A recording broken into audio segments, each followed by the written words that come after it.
Un equipo, una afición. La clasificación a la siguiente ronda está cerca. El Quiché FC, uno de los equipos que ha hecho vibrar a las multitudes con los resultados en nuestro fútbol, nuestro representativo, nuestro estadio, nuestra clasificación. Este domingo, el Quiché FC se enfrenta a Saculeu a las 11 de la mañana. ¡Vamos! ¡Vamos! ¡Vamos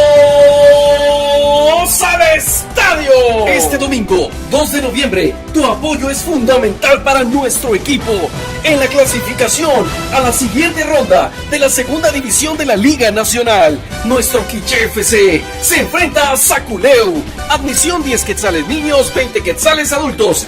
Vamos a apoyar a nuestro equipo, nuestro Quiché FC. En este partido, tú eres nuestro jugador número 12. ¡Te esperamos!